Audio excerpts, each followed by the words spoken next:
للذین احسنوا الحسنى وزیادہ۔ بسم اللہ الرحمن الرحیم والصلاۃ والسلام علی رسولہ النبی الکریم۔ سامعین گرامی، آج کی سوال و جواب کی نشست کے اندر کچھ سوالات ہمارے پاس ہیں، اس کے جوابات آپ کے سامنے عرض کر دیتے ہیں۔ آپ حضرات سے بھی درخواست ہے کہ اگر آپ کے معاشی، بزنس، تجارتی، نکاح، طلاق، وراثت اور جدید بزنسز کے حوالے سے اگر آپ کے پاس کچھ سوالات ہوں تو آپ ہمیں بھیج سکتے ہیں۔ نمبر آپ کی اسکرین کے اوپر ہے 0332842184۔ آپ کے سوالات ہوں گے انشاءاللہ العزیز، ہم بفضل خدا اس کے اوپر تھوڑی سی محنت کر کے، غور و فکر کر کے اس کے جوابات آپ کے سامنے ہم عرض کریں گے۔ بڑھتے ہیں آج کے پہلے سوال کی طرف۔ سوال کرتے ہیں لاہور سے، ایک دوست ہیں، فرماتے ہیں کہ مفتی صاحب میں ٹائرز کا کاروبار کرتا ہوں۔ ایک آدمی نے مجھ سے ادھار ٹائرز اٹھائے اور اگلے مہینے کی 12 تاریخ کو پیسے دینے کا وعدہ کیا۔ مجھے سمجھ لگی کہ اس ماہ کی 20 تاریخ کا وعدہ کر رہے ہیں۔ جب وہ 20 آئی تو میں نے اس سے پیسے کا مطالبہ کیا تو اس نے کہا کہ میں نے تو اگلی مہینے کی 12 کا وعدہ کیا تھا۔ خیر، میں اپنی خوشی سے اس نے کہا کہ میں آپ کو اپنی خوشی سے مزید پروفٹ کچھ دے دوں گا، تو آپ یہ سودا ختم نہ کرو۔ اب وہ جو اپنی خوشی سے مجھے کچھ مزید پروفٹ دے رہا ہے، اس مدت کے عوض جو اس میں وقت دے رہا ہوں، تو وہ پروفٹ کیا میں لے سکتا ہوں؟ بھائی دیکھیں، نمبر ایک تو یہ ہے کہ زبانی کلامی خرید و فروخت سے باز رہیں۔ قرآن مجید کتاب حکمت کے اندر سورہ بقرہ کی آیت نمبر 282 ہے، واضح طور پر حکم ہے، یا ایھا الذین آمنوا اذا تداینتم بدین الی اجل مسمی فاکتبوا کے الفاظ ہیں۔ تو قرآن کے واضح حکم کو وائلیٹ نہ کریں۔ اکثر و بیشتر جو ہمارے ہاں جو بزنس تجارت کے اندر جو لوگوں کے جو پھڈے اور مسائل ہوتے ہیں، اس کی ایک مین وجہ یہ ہوتی ہے کہ ہم اندھا دھند دوسرے پر اعتماد کرتے ہیں۔ اعتماد اچھی بات ہے، لوگ اس اعتماد میں ہی سنت کو بھول جاتے ہیں کہ بھائی اس کو لکھ لکھا ہونا ہے، کوئی رسید ہے، کوئی لیٹر پیڈ ہے جس کے اوپر طے ہو، درج ہو جائے اس کے اوپر۔ پہلی بات تو یہ ہے کہ آپ اس میں سستی نہ کریں۔ نمبر 2 یہ ہے کہ جب اس کی واپسی کی مدت پر دونوں کا اتفاق ہی نہیں ہے تو وہ بیع نافذ ہی نہیں ہے، اس کو دوبارہ سے معاملہ طے کریں۔ نمبر 3 یہ ہے کہ اگر دوبارہ سے معاملہ طے کرنا ممکن نہیں ہے، مثلا مارکیٹ سے وہ آپ کے پاس وہ چیز جا چکی ہے، جس نے خریدا ہے وہ آگے بیچ چکا ہے، اب اس مبیع کا واپس آنا ممکن نہیں ہے، یعنی وہ جو ٹائرز وغیرہ جو بھی آپ نے بیچے ہیں، تو اب جو ہے وہ اس کا کرنٹ ریٹ لگوا کر کے معاملات دوبارہ طے کریں اور ادھار کے حساب سے اس کی قیمت کو ری ایڈجسٹ آپ کر سکتے ہیں، جس پر دونوں فریق جو ہیں وہ ایگری کر جائیں۔ لیکن طے شدہ رقم جب ہو چکی ہے اس پر اضافہ لینا اور پہلے سے اس کو ڈسکس کر کے، چاہے آپ اس پر چھوڑ دیں، ایک اخلاقی بوجھ اس پر ڈال دیں کہ جی ٹھیک ہے وہ کہہ رہا ہے کہ میں اپنی مرضی سے دوں گا، اور آپ بھی اس امید پر اس معاملے کو جانے دے دیں کہ کچھ نہ کچھ تو اضافی مل ہی جائے گا، تو بھئی یہ سود ہے، یہ جائز نہیں۔ ہاں، سرپرائزنگلی اچانک سے مقروض اپنی مرضی کے ساتھ کوئی رقم آپ کو اضافی دے دے کہ میری فلاں ضرورت، اس نے اپنے دل میں سوچا کہ وہ پوری ہوئی تو میں اتنے پیسے دے دیتا ہوں، تو وہ لینا جائز ہے سرپرائزنگلی، لیکن طے کر کے زبانی کلامی اشارتاً کسی بھی انداز میں، اور آپ کو اس کی امید لگا کے بیٹھ جانا کہ مجھے جو ہے وہ ظاہر ہے کہ آپ نے بھی اسی لالچ میں جانے دیا نا کہ کچھ نہ کچھ تو مل ہی جائے گا، تو اس طرح سے جو ہے یہ درست نہیں ہے۔ اگر وہ دے دے تو اس کو صدقہ کر دیں، اور آپ نے مسئلہ اس لیے پوچھا کہ آپ کا دل اس پر مطمئن نہیں ہے، بہتر ہے کہ نہ رکھیں اس کو اور اس کو صدقہ کر دیں یا لیں ہی نہیں اس کو سرے سے۔ اگلا سوال ہے لاہوری سے، ایک دوست ہیں، وہ یہ سوال کرتے ہیں کہ جی درج ذیل جو الفاظ ہیں، جو اصطلاحات ہیں، ان کی تشریح مطلوب ہے۔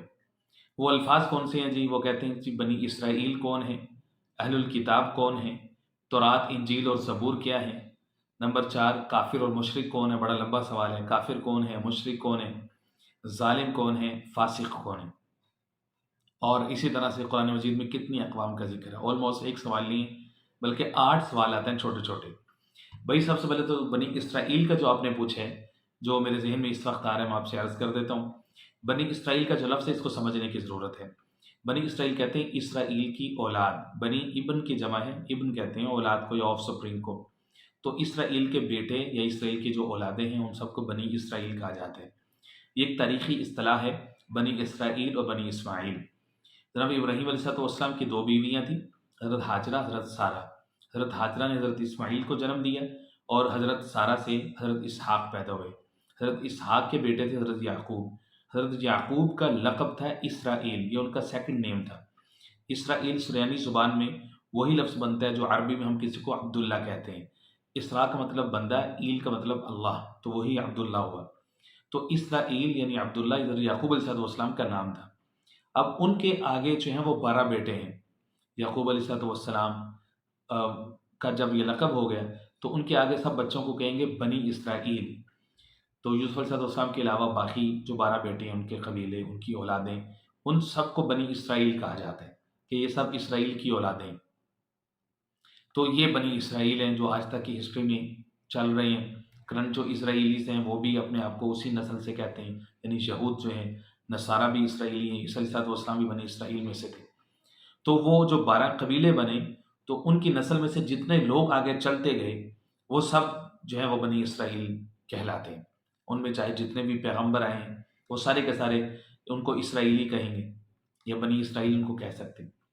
تورات، انجیل اور زبور کیا ہیں؟ بھئی یہ کتابیں معروف ہیں، سب کو پتہ ہے کہ 4 جو ہے وہ آسمانی کتابیں ریویلڈ جو سمیٹک ریلیجنز ہیں ان کی پیروی کرتے ہیں، تورات، انجیل اور زبور۔ صحیفہ اور کتاب میں یہی فرق ہوتا ہے، صحیفہ جو ہے وہ ایک اسپیسیفک کسی ایک ایریا کے اوپر بات کر رہا ہوتا ہے، کسی ایک قانون کے اوپر بات کرتا ہے۔ قرآن مجید میں صحف ابراہیم و موسیٰ ہے، اور کتاب جو ہے وہ ان ڈیٹیل بات کرتی ہے سیورل آسپیکٹس آف لائف، جو ہیومن بینگ کے ہیں اس کو وہ ٹچ کرتی ہے، اس کے بارے میں قوانین فراہم کرتی ہے۔ تو تورات، انجیل، زبور انکلوڈنگ قرآن مجید، یہ کتابیں، اور باقی جو ہیں وہ اللہ کی طرف سے جو مختلف انبیاء پر نازل ہوئے وہ صحیفے ہیں۔ اور سوال میں آپ نے واضح نہیں کیا کہ آپ اصل میں پوچھنا کیا چاہتے ہیں، کیا ہیں؟ اس سے تو یہ معلوم ہوتا ہے کہ بھئی یہ کتابیں، سادہ سی بات ہے، قرآن مجید میں موجود ہے، وَآتَيْنَا دَاوُودَ زَبُورًا، کہ ہم نے داود کو زبور عطا کی۔ اور تورات اور انجیل کے بارے میں بھی ہے، اِنَّا أَنزَلْنَا التَّوْرَاةَ فِيهَا هُدًى وَنُورٌ وَآتَيْنَاهُ الْإِنجِيلَ فِيهِ هُدًى وَنُورٌ، سورہ مائدہ کے اندر موجود ہے۔ اگلا سوال ہے کافر کون ہے؟ بھئی کافر کا لفظ مطلب ہوتا ہے انکار کرنے والا۔ کافر کا لفظ کفر سے ہے، اس کا مطلب چھپانا بھی ہوتا ہے، انکار کرنا بھی ہوتا ہے۔ تو جو شخص چھپا رہا ہے گویا کہ وہ بھی ایک طرح کا انکار کر رہا ہے۔ تو کافر کو بھی کافر اس لیے کہتے ہیں کہ اللہ کا حکم اس کے سامنے واضح ہے، دلیل واضح ہے، آیات واضح ہیں، قرآن واضح ہے، لیکن اس کے باوجود وہ اس کو چھپا رہے ہیں، یعنی چشم پوشی سے کام لے رہے ہیں، یا اس کا کھل کھلا کے انکار کر رہے ہیں، تو اس کو جو ہے وہ کافر کہتے ہیں۔ کافر کے آگے 2 ٹائپس ہوتی ہیں، ایک کافر اعتقادی ہوتے ہیں اور دوسرا کافر عملی ہوتا ہے۔ کفر اعتقادی جو ہے وہ تو وہی ہے جو دائرہ اسلام سے خارج ہے، دوسرا کفر عملی ہوتا ہے کہ جیسے حدیث پاک کے اندر آتا ہے، من ترک الصلاۃ متعمدا فقد کفر، جس نے نماز کو چھوڑا تو اس نے کفر کیا۔ اب وہ کافر تو نہیں ہو گئے، ظاہر ہے کہ اعتقادی کافر تو وہ تب ہوگا جب نماز کا انکار کرے گا۔ نماز کا تارک کافر نہیں ہوتا، نماز کا انکار کرنے والا کافر ہوتا ہے۔ تو اس نے انکار تو نہیں کیا، پڑھ رہا ہے، وہ کبھی پڑھ لے گا، ابھی چھوڑ دیا اس نے، تو اس نے کافروں والا عمل کیا ہے کہ مسلمان اور کافر کے درمیان فرق وہ نماز کا ہے۔ تو اس لیے ہر کافر، قرآن مجید کتاب حکمت میں جہاں پر بھی کافرون کی اصطلاح استعمال کی گئی تو سب جگہ پہ وہ کافر اپنے اصطلاحی معنی میں نہیں ہے قرآن و سنہ میں۔ تو یہ دیکھنا ہوتا ہے، یہ علماء کی ڈومین ہوتی ہے، وہ دیکھتے ہیں۔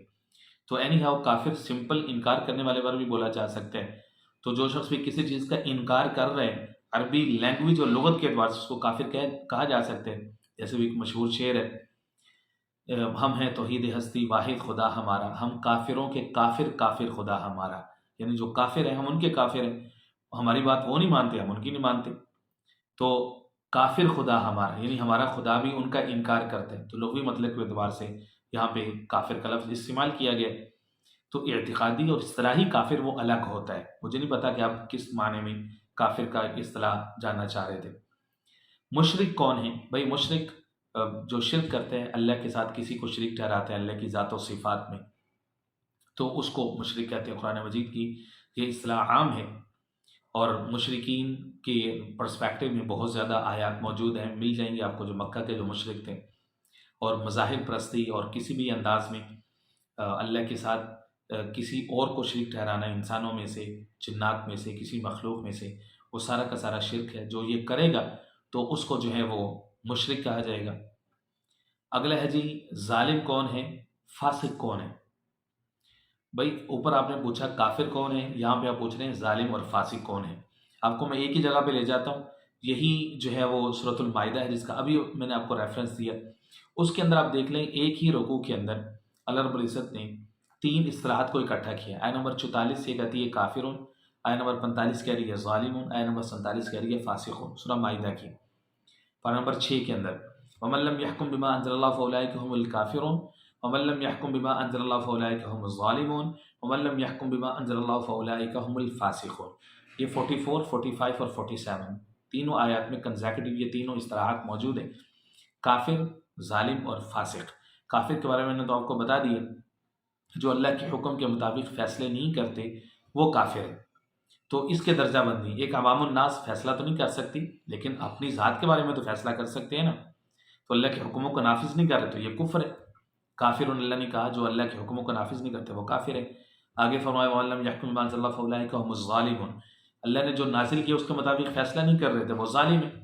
اس سے بڑا کوئی ظلم نہیں ہے۔ آپ نے اوپر شرک کا کہا ان الشرک لظلم عظیم، شرک سب سے بڑا ظلم یہی شرک ہے، اللہ کے رائٹ کو وائلیٹ کرنا، یہ سب سے بڑا ظلم ہے۔ یہی اللہ رب العزت نے 7ویں پارے کے اندر سورہ انعام کے اندر فرمایا الذین آمنوا ولم یلبسوا ایمانہم بظلم، ایمان لانے کے بعد انہوں نے ظلم نہیں کیا۔ تو مفسرین فرماتے ہیں یہاں پہ عبداللہ بن عباس رضی اللہ عنہ سمیت بڑے بڑے مفسرین صحابہ کرام سے تابعین سے، یہاں پہ ظلم شرک کے معنی میں ہے، یعنی ایمان لانے کے بعد انہوں نے شرک نہیں کیا۔ اولئک لہم الامن، تو ان کے لیے امن ہے، سیٹسفیکشن ہے۔ سورہ لقمان میں جناب حکیم لقمان علیہ السلام کے جو اپنے بیٹے کو نصیحتیں ہیں، سورہ لقمان کے رکوع نمبر 2 کے اندر ان الشرک لظلم عظیم، بے شک شرک سب سے بڑا ظلم ہے۔ تو ظلم اور شرک یہ دونوں کلوز دونوں ٹرمنالوجیز ہیں۔ فاسقون جو ہے فسق، ایک ہوتا ہے گناہ گار خاطی، ایک ہوتا ہے فاسق، یعنی سپرلیٹو ڈگری ہے کہ گناہ کو جسٹیفائی کرنا شروع کرنا اور اس پر خوش ہونا، جیسے امام غزالی رحمہ اللہ نے فرمایا کہ بھئی گناہ کے 4 درجے ہوتے ہیں۔ پہلا ہے ارتکاب، ہو گیا چلے توبہ کر لیں۔ دوسرا ہے اصرار، اس کو بار بار کرنا، یہ دوسرا درجہ پہلے سے زیادہ برا ہے۔ تیسرا ہے اس کو جسٹیفائی کرنا، یہ اس سے بھی بڑا جرم ہے۔ اور چوتھا ہے استبشار، خوشی سے بتانا لوگوں کو، گناہ فیل ہی نہیں ہوتا۔ تو فرمایا کہ اب یہ فاسق کا درجہ ہے، اعلانیہ گناہ کرتا ہے، تو یہ اللہ کی بغاوت ہے، فاسق ہوں۔ اگلے سوال کی طرف بڑھتے ہیں، امید ہے کہ یہ سوالات آپ کے ہو گئے ہیں۔ ایک سوال آپ کا آخری رہ گیا ہے، کتنی اقوام کا ذکر؟ قرآن مجید میں بے شمار اقوام کا ذکر ہے۔ اب سورہ آراف پڑھیں، سورہ شعراء پڑھیں، سورہ ہود پڑھیں، مختلف انبیاء کی اقوام کا تذکرہ ہے۔ اب پتہ نہیں آپ کس پرسپیکٹو میں آپ نے یہ سوال کیے، اور قرآن مجید جن اقوام سے بات کرتا ہے وہ 5 طرح کی اقوام ہیں: اہل ایمان، یہود، نصارہ، مشرکین، منافقین۔ قرآن مجید ان 5 طرح کی اقوام سے بات کرتے ہیں اور مجادلہ کرتے ہیں، ان سب کو سمجھاتے ہیں، نصیحت امیز گفتگو کرتے ہیں۔ اگلا سوال کی طرف بڑھتے ہیں۔ یہ بہن ہے ہماری جھنگ سے، انہوں نے یہ سوال کیا کہ مفتی صاحب بچوں اور بچیوں کی شادی کی صحیح عمر کیا ہے آپ کے خیال میں؟ بہن پہلی بات تو یہ ہے کہ یہ سوال سے زیادہ یہ شاید آپ مشورہ مانگ رہی ہیں، اور دوسری بات یہ ہے کہ میرا خیال اس میں کوئی میٹر نہیں کرتا کہ میرا خیال اس میں کیا ہے۔ ہاں، بڑوں سے جو کچھ بھی سیکھا ہے اپنے اساتذہ سے، اللہ ان کو جزائے خیر دے، تو اس کی روشنی میں کچھ تھوڑا بہت جو میری سمجھ ہے میں آپ سے عرض کر دیتا ہوں۔ میں اس کے جواب میں آپ کے سامنے ایک آیا اور ایک حدیث رکھوں گا۔ آیا قرآن مجید کی سورہ نور، سورہ نمبر 24 کے آیت نمبر 32 ہے، وَأَنكِحُوا الْأَيَامَ مِنكُمْ وَالصَّالِحِينَ مِنْ عِبَادِكُمْ وَإِمَائِكُمْ۔ اللہ فرماتے ہیں جتنے تم میں سے عجیم ہیں نا، عجیم کا مطلب ہے بے نکاحے ہیں، تو ان کے نکاح کرواؤ۔ ان یکونوا فقراء، اگر وہ فقیر بھی ہیں نا تو اللہ ان کو غنی کر دے گا، اللہ کا وعدہ ہے۔ اب اس کے اندر عمر نہیں ہے، بس عجیم ہیں، بے نکاحے ہیں، یعنی کوئی مرد جو کسی عورت کی زوجیت میں نہیں ہے، کوئی عورت جو کہ کسی مرد کی زوجیت میں نہیں ہے، تو وہ عجیم ہے۔ تو قرآن مجید کہہ رہا ہے کوئی بھی کرواؤ، تم اپنی طرف سے ایفرٹ کرو۔ دوسری حدیث پاک، ایک حدیث پاک ہے جس میں حضور پاک صلی اللہ علیہ وسلم نے فرمایا من استطاع منکم الباءۃ فلیتزوج، تم میں سے جو بھی طاقت رکھتا ہے نکاح کے حقوق ادا کرنے کے تو اس کو چاہیے کہ وہ نکاح کرے، اور جو نہیں طاقت رکھتا فعلیہ بالصوم، تو وہ روزے رکھے۔ اب یہ آیا ایک حدیث میں نے آپ کے سامنے رکھی ہے، تو اس میں یہ دیکھ لیں کہ شادی کے لیے صرف محض فزیکل جو جسمانی بلوغت ہے وہی کافی نہیں، فنڈامنٹل نیڈ تو ہے جیسے کھانا پینا، تو اس طرح سے سیکس یہ بھی انسان کی نیڈ ہے، مرد ہو یا عورت ہو، لیکن ان سب چیزوں کے لیے بلوغت اور ایک پیرامیٹرز ہیں، اور ان سب کے لیے کچھ حدود و قیود ہیں۔ صرف جسمانی بلوغت کافی نہیں ہے، ذہنی بلوغت بھی ضروری ہے، معاشی قابلیت بھی ضروری ہے کہ وہ حقوق ادا کر سکتا ہو، تبھی تو آپ اس کی شادی کریں گے۔ تو اگر تب تک یہ چیزیں نہیں ہیں، یعنی اتنی بلوغت نہیں ہے، تو پھر سیلف کنٹینمنٹ ہے، جسمانی جو ارج ہے، جو خواہش ہے، اس کو کیسے کنٹین کرنا ہے، اس کے لیے بچوں کی تربیت ہوتی ہے۔ 10-12 سال کی عمر میں جو والدہ ہے وہ اپنی بیٹی کے ساتھ یا والد اپنے بیٹے کے ساتھ اس طرح کی باتوں کو شیئر کریں، تاکہ وہ اپنے جو ایج فیلوز ہیں اسکول کالج میں، وہ جب ان سے بات کر کے سیکھیں گے تو وہ سب لسٹ اور ڈیزائر ہوگا، وہ سب ان کو گمراہ کر دے گا۔ تو اس لیے والدین خود بات کریں گے تو ان کو سیلف کنٹینمنٹ میں آسانی ہوگی۔ اور رہی بات عمر کی، تو اس میں آپ سے درخواست کروں کہ میرا جو انالیسز ہے اس کے مطابق بچی کی 18 سے 20 سال کی عمر، اس سے زیادہ، اس سے جلدی تو ہو سکتا ہے لیکن اس سے زیادہ نہیں۔ کچھ قانونی ریکوائرمنٹس ہوتی ہیں تو 18 سال کی عمر میں آئی ڈی کارڈ بنتا ہے، تو 18 سے 20 سال، اس سے اوپر بچی کی عمر ایمرجنسی کی، اس سے زیادہ نہ کرے۔ کوئی ڈگری، کوئی اس کا وہ پرواہ نہ کریں، اس عمر میں آپ سوچیں اور کر دیں، بلکہ سوچیں پہلے، ارینج کر کے کر دیں۔ اور لڑکی کی عمر 22 سے 24 سال ہے، آئیڈیل عمر ہے شادی کی، اس سے پہلے ہو جائے تو بہتر ہے، اللہ نے وسائل دے رکھے ہیں، ورنہ 25 سال تو ایمرجنسی کی عمر ہے، اس سے زیادہ نہیں۔ حضور پاک علیہ الصلوۃ والسلام کا جو پہلا نکاح تھا وہ بھی ایج آف 25 ہوا تھا، تو اس سے اوپر جو ہے نا وہ ایمرجنسی کی عمر ہے، پاؤں پہ کھڑا نہیں ہوا، فلاں نہیں ہوا، یہ سب باتیں ہیں، یہ میں نے آپ کے سامنے آیت رکھی ہے، سورہ نور کی نمبر 32 رکھی ہے۔ اللہ فرما رہے ہیں ان یکونوا فقراء، اگر وہ فقیر ہوں گے نا تو اللہ ان کو غنی کر دے گا، اللہ پہ توکل کر کے، تاکہ وہ گناہ سے بچیں، وہ زنا سے بچیں۔ معاشرے کے اندر جو بے برکتی ہے، نحوست ہے، اللہ کی نافرمانی کی وجہ سے جو قحط ہے، اس سے معاشرہ محفوظ ہو۔ جب نکاح عام ہوگا تو زنا مشکل ہو جائے گا۔ اگر نکاح کو مشکل کریں گے، لاکھوں کی ڈیمانڈیں کریں گے، لڑکے والے یا لڑکی والے، لڑکے والے جہیز کی ڈیمانڈ کریں کہ فلاں فلاں چیز ہو، لڑکی والے ڈیمانڈ کریں کہ بھائی اتنی نوکری ہو، لاکھوں روپے ہوں، فلاں سوسائٹی میں گھر ہو، تو آپ خود اس کو گناہوں پر مجبور کر رہے ہیں نا۔ وہ لوٹے گا، مارے گا، باپ کو مارے گا، اس سے چھینے گا، جیسے کہ وہ سوسائٹی میں گھر جو لینا ہے، اس نے شادی جو کرنی ہے، یہ لڑکی والوں کی بالکل ناجائز ڈیمانڈ ہوگی۔ کس طرح سے جو ہے وہ لڑکے والے ڈیمانڈ کریں کہ بھائی اتنے لاکھوں روپے کا جہیز ہو، یہ چیزیں ہوں، تو پھر ظاہر ہے کہ آپ تو پھر کسی مالدار سے شادی کرنا چاہتے ہیں، کسی انجینئر ڈاکٹر کے علاوہ تو آپ شادی کرنا نہیں چاہتے۔ تو اس لیے یہ میں نے آپ سے عرض کیا کہ بہترین عمر جو میرے نزدیک ہے وہ میں نے آپ کے سامنے رکھ دی۔ چوتھا سوال ہے جی، دوران نماز موبائل دیکھنا یا بند کرنا، کیا اس سے نماز ٹوٹ جاتی ہے؟ بھائی اس میں مختصراً آپ دیکھیں کہ عمل کثیر کی ایک اصطلاح ہے فقہ کے اندر، عمل کثیر سے نماز ٹوٹ جاتی ہے۔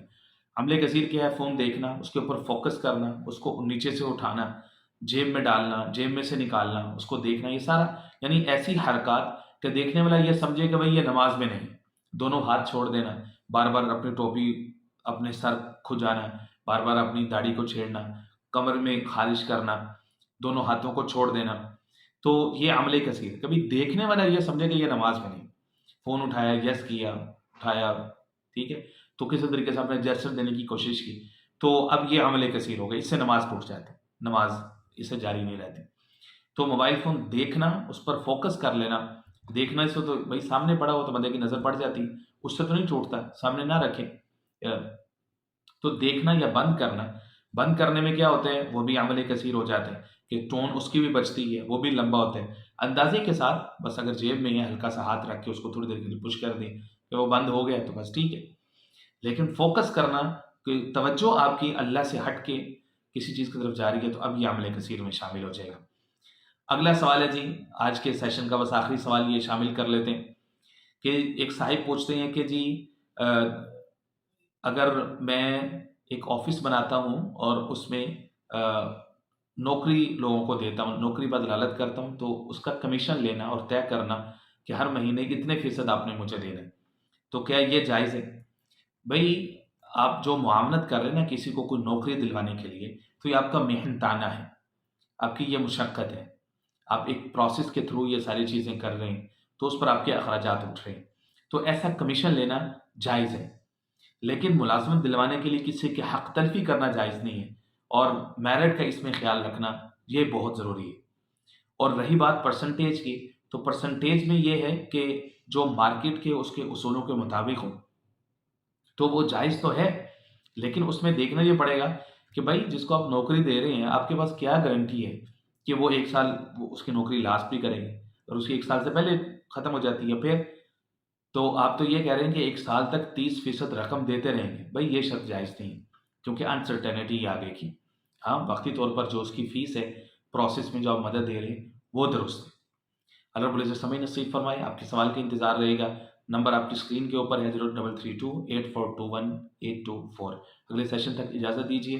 اللہ رب العزت ہمیں ہدایت عطا فرمائے، استقامت عطا فرمائے، دینی حق مبین کی صحیح سمجھ نصیب فرمائے. وما علینا الا البلاغ المبین.